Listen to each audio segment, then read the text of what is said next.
News पथ पर अब सोशल अड्डा पर थोड़ा सा रुकते हैं और आज के मुद्दे पर लोगों की राय जानते हैं।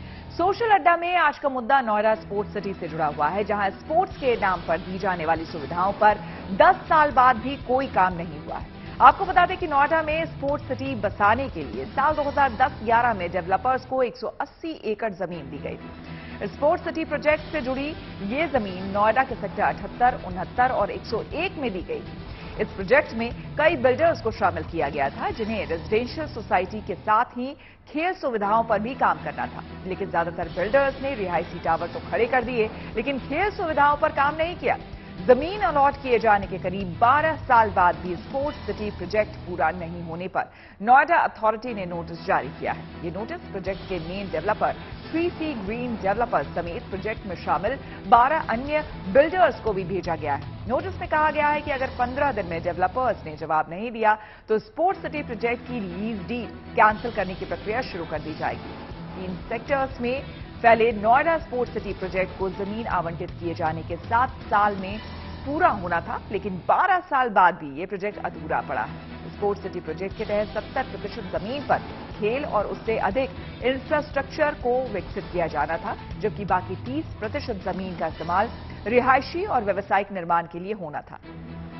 डेवलपर्स को इस इलाके में स्पोर्ट्स इंफ्रास्ट्रक्चर पर कुल 410 करोड़ रुपए खर्च करने थे, लेकिन इस पर कोई काम नहीं किया गया। फिलहाल 3C green developers national company law tribunal के सामने कॉर्पोरेट दिवालिया समाधान प्रक्रिया का सामना कर रहा है। 3C ग्रीन डेवलपर्स ने नोएडा अथॉरिटी के नोटिस पर कहा है कि ये अथॉरिटी पहले ही, आपको हम बता दें, दिवालिया प्रक्रिया में अपना दावा पेश कर चुकी है और अंतिम आदेश का इंतजार है। नोएडा अथॉरिटी का ये एक अकेला प्रोजेक्ट नहीं है जिसमें वर्षों से देरी हुई है। नोएडा में ऐसे कई रेजिडेंशियल प्रोजेक्ट्स हैं जो कि कई वजहों से अधूरे हैं। कहीं निर्माण कार्य पूरा नहीं हुआ है तो कहीं लोग बिना रजिस्ट्री के ही फ्लैट में रह रहे हैं। आज सोशल अड्डा में हमने नोएडा के लोगों से इसी मुद्दे पर बात की और उनकी राय जाननी चाहिए। नोएडा अथॉरिटी के द्वारा करीब 24 से ज्यादा ऐसे बिल्डर हैं। 68, 78, 79 और 101 3 सेक्टरों में करीब 300 एकड़ से ज्यादा जमीन दी गई थी और स्पोर्ट्स सिटी बनाने के लिए 70% बोला गया था, बाकी 30% में ग्रुप हाउसिंग के लिए बोला गया था। तो अभी तक 24 में से किसी बिल्डर ने वहां पे स्पोर्ट्स सिटी के लिए कुछ नहीं बनाया है, जिसको देखते हुए नोएडा अथॉरिटी ने नोटिस भेजा है। उस पर आप क्या कहेंगे, क्योंकि आप नोएडा के वासी हो? उसको देखिए, ऐसा है, इसमें तो नोएडा की खुद की अपनी ही गलती है। सबसे पहले जिन्होंने इतने 10-12 साल हो गए आज तक ये उन्होंने देखा नहीं कि ये कर क्या रहे हैं। और दूसरा, उन बिल्डरों की तो है ही है, लेकिन उन अधिकारियों की भी है जिनको ये देखना चाहिए था कि अभी तक इनको, अगर हमने इनको जमीन अलॉट की, ये कर क्या रहे हैं। यही हाल उससे पहले, आज से 30 साल पहले बॉटनिकल गार्डन का हुआ। जमीन उनको बॉटनिकल गार्डन के लिए मिली, उन्होंने कुछ नहीं किया, आगे भेज दी। फिर क्या हुआ उसका, जिसकी आप बात अभी कर रहे हो उसमें भी कई लोगों ने, बेचारों ने पैसा इन्वेस्ट किया। हमारे भी कोई हैं जिनका इन्वेस्ट पैसा उसमें हुआ है। अच्छा, अब वो बेचना चाह रहे हैं, बिक भी नहीं रहा उनका। क्यों? वो कहते हैं ये तो स्पोर्ट्स कॉम्प्लेक्स के लिए, ये तो रेजिडेंशियल के है ही नहीं। अब लोग मर रहे हैं, ना नोएडा अथॉरिटी को कुछ लेना देना है, ना आपका बिल्डर का कुछ जाता है।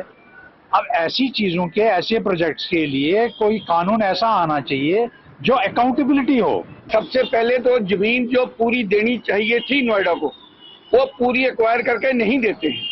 और जब वो आदमी पूरी जमीन नहीं मिलती है तो वो अपना प्रोजेक्ट कैंसिल करे। अब जब प्रोजेक्ट कंप्लीट नहीं होता तो मरते वो हैं जो प्रोजेक्ट में ऑक्यूपेंट हैं, जिन्होंने बुकिंग की हुई है, और उनके पैसे दिए हुए ग्रेटर नोएडा को या नोएडा अथॉरिटी दोनों को जाते हैं। पर बाद में आकर जो सारे जितने प्रोजेक्ट हैं वो NCLT में चले जाते हैं। योगी जी और मोदी जी कहते हैं 2022 तक लोगों को घर देंगे। तो जिन लोगों ने घर के लिए पैसा दिया हुआ है 30 लाख, 40 लाख, 60 लाख या 1-1 करोड़ रुपया, उनको घर नहीं मिले। उन्होंने किस्त भी भरी है, पैसा बैंक का लोन लेकर किस्तें भी चुकाई हैं, पर आज तक वो उसी स्टेज में है जो 2010 में थे। इसके लिए कसूरवार नोएडा अथॉरिटी या ग्रेटर नोएडा अथॉरिटी है। जब नोएडा अथॉरिटी ने किसी बिल्डर को जमीन अलॉट करी, अलॉटेड हुई, तो वो लैंड, एक जो सैंक्शन प्लान था उसके तहत उन्होंने उसको लैंड दी। अगर दी तो अगर उसमें नहीं बना तो बिल्डरों पे कार्रवाई होनी चाहिए। और अगर उनके सैंक्शन प्लान के थ्रू उनको लैंड नहीं मिली और अधिकारियों ने पैसे खा के उनको अंदर ही अंदर उनपे जो बच्चों के लिए, स्पोर्ट्स के लिए लैंड थी, उन दोनों ने टावर्स बना दिए, इलीगल तरीके से यूज करा। अभी आपने कुछ दिन पहले भी देखा था सुपरटेक का एक प्रोजेक्ट था जिसपे उन्होंने पार्क के लैंड पे फ्लैट्स बना दिए थे, बल्कि वो लैंड अलॉटेड सिर्फ पार्क के लिए हुई थी और वो फिर भी सुप्रीम कोर्ट के ऑर्डर पे उन फ्लैट्स को गिराया गया। और ये तो लोग हमेशा से ही जानते हैं कि नोएडा अथॉरिटी एशिया में क्या मतलब एशिया में कहते हैं सबसे भ्रष्ट अथॉरिटी है।